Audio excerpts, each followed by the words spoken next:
This isn't a story you think could ever be yours. It happens to other people, foolish people, greedy people, not to people like us. We'd done everything right.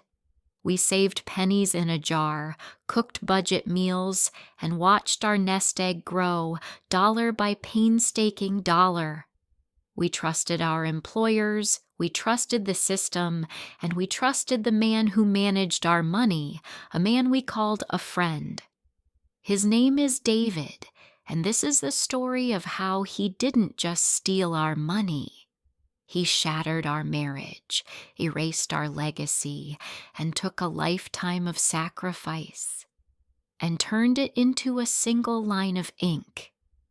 What would you do if 50 years of sacrifice disappeared in a single breath?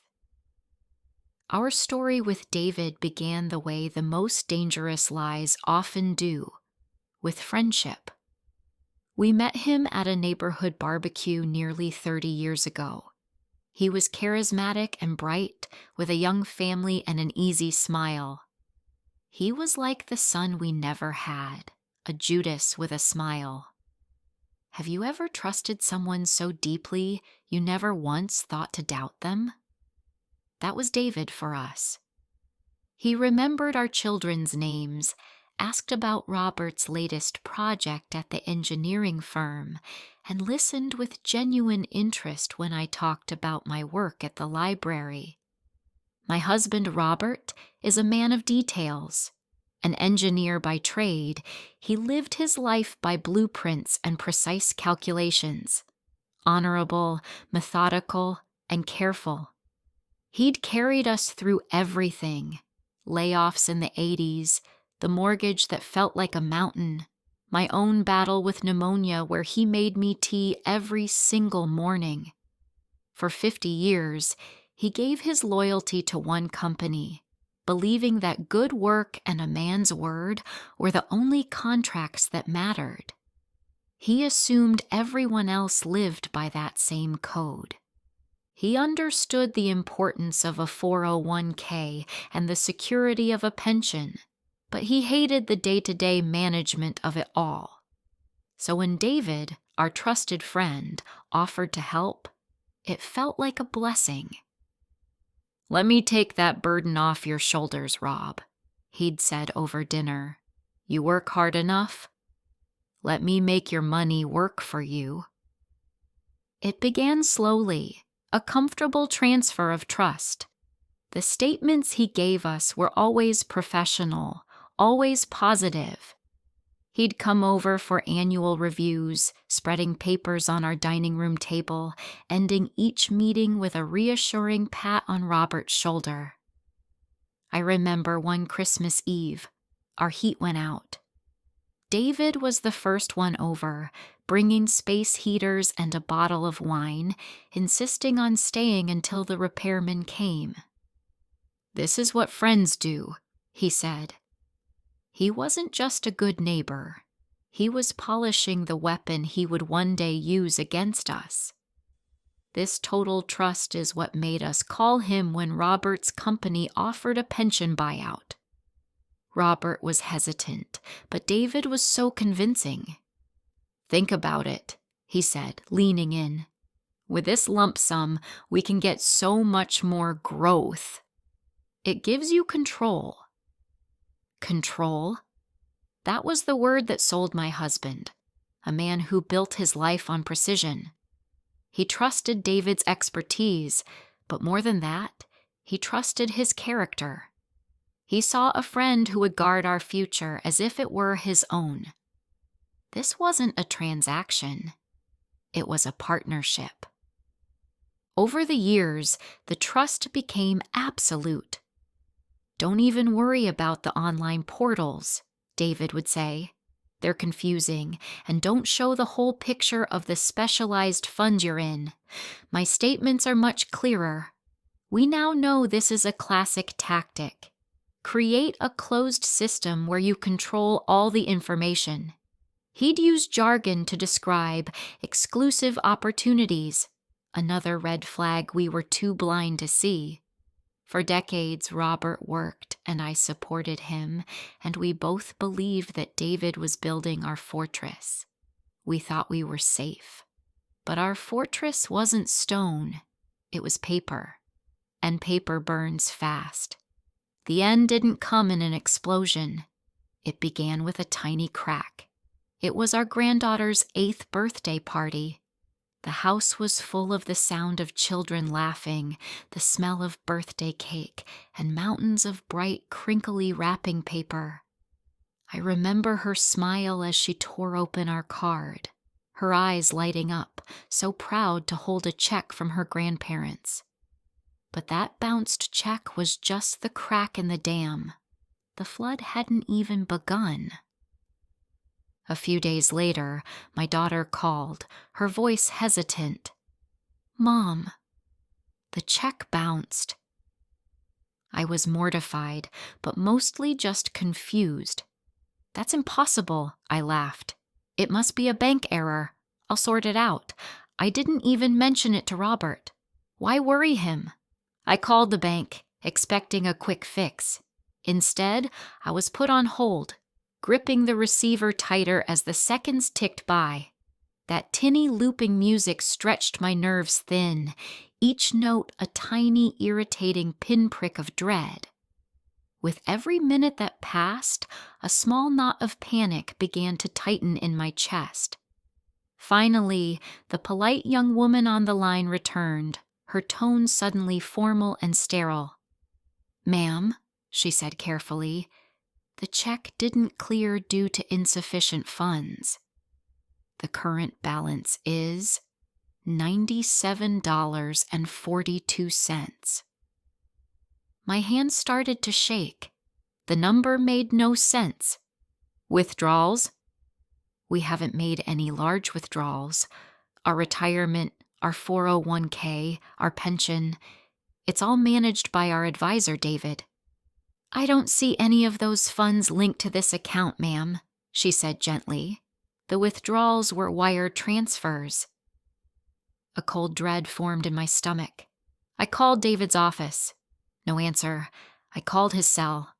Straight to voicemail. That night, I finally told Robert. He was pragmatic. "It's a bank error, honey. I'll call David in the morning." But David didn't answer. Robert's calm facade began to crumble as he spent the day on the phone, first with his old company's 401k provider. The first blow landed.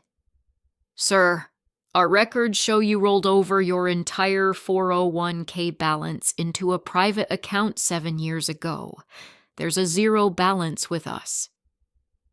Robert's face went pale.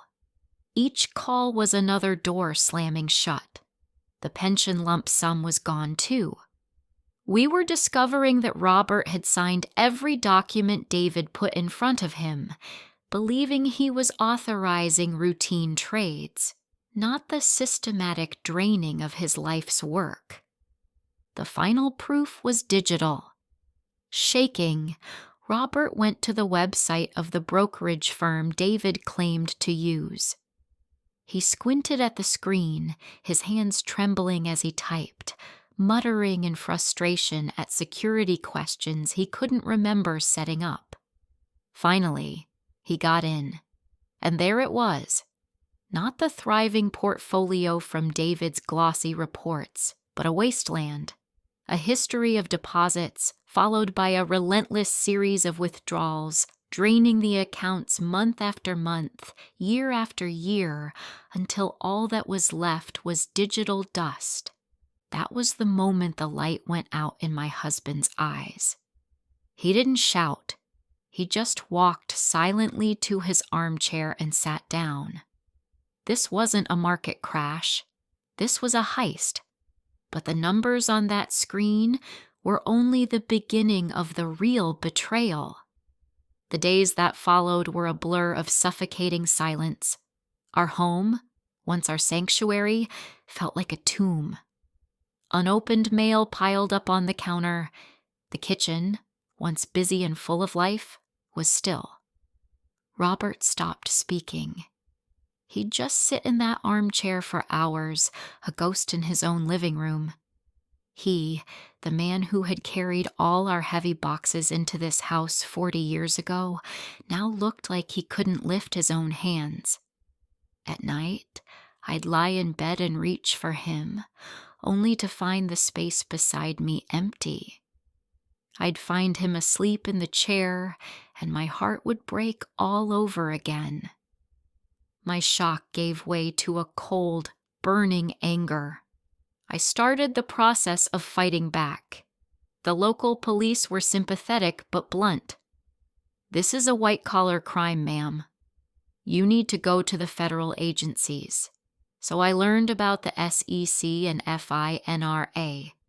I filled out forms until my hands ached. Our warm, breathing tragedy reduced to cold, bureaucratic paperwork. These sterile forms felt like an insult to the vibrant life that was being destroyed in our own kitchen. We hired a lawyer who confirmed our worst fear. He told me about FINRA's free BrokerCheck tool. It took me 5 minutes to look up David's name.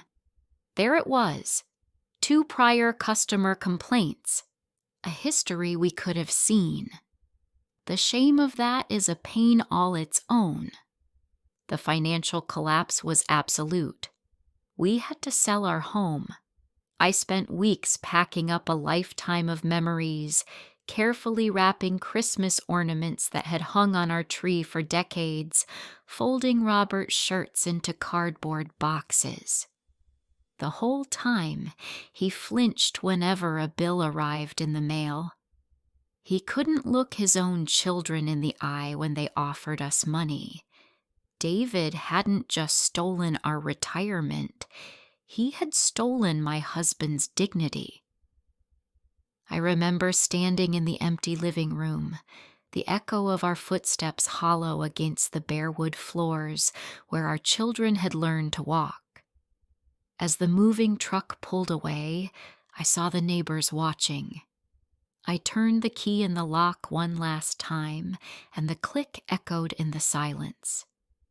We thought the money was gone, but what we discovered next cut even deeper. He had done it all before. If you're watching this, I'm not here to tell you every advisor is a criminal. Most are honest. But I am here, sitting in this small apartment that isn't my home, to tell you that friendship is not a shield. Trust is not enough. The red flags were there, but our friendship with David made us look away. The first was the pressure to act on exclusive deals. Scammers create urgency so you don't have time to think. The second was the guarantee of high returns with no risk. Every legitimate investment has risk. A promise of a sure thing is a sure sign of a lie. The third, and the one that cost us everything, was the lack of transparency.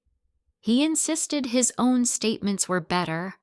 Always insist on getting official statements directly from the brokerage firm where your money is held. Do not rely on your advisor's printouts. The fourth was the complexity. He used jargon to intimidate us. If you don't understand exactly how your money is invested, stop and ask. If they can't explain it simply, that's a red flag. The most important lesson is this: verify everything. Before you hire anyone, use FINRA's free BrokerCheck website. It's easy. I am begging you, do it for your current advisor. Do it today. It takes 5 minutes and could save you a lifetime of regret. Our legal battle goes on, but the money is long gone. We hadn't yet faced the part that would break us beyond repair. I'm sharing this pain because the shame and silence are the weapons these criminals count on. People are embarrassed to admit they were fooled, which is why so many cases go unreported.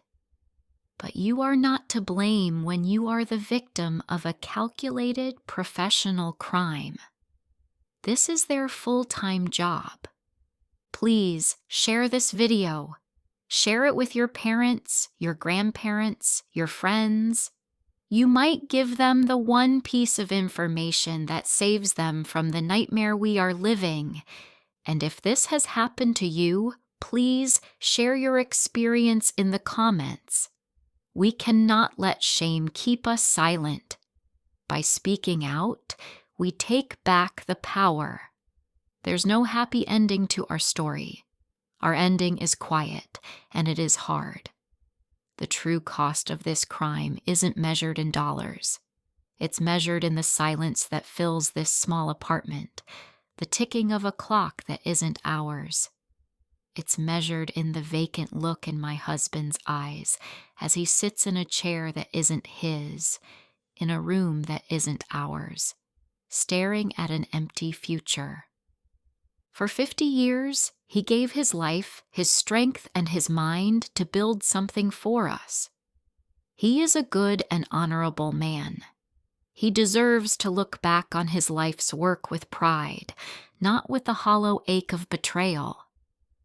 David didn't just steal our nest egg, he stole Robert's legacy. He stole our final chapter, and while I may have lost my home and my savings, I will not lose my voice.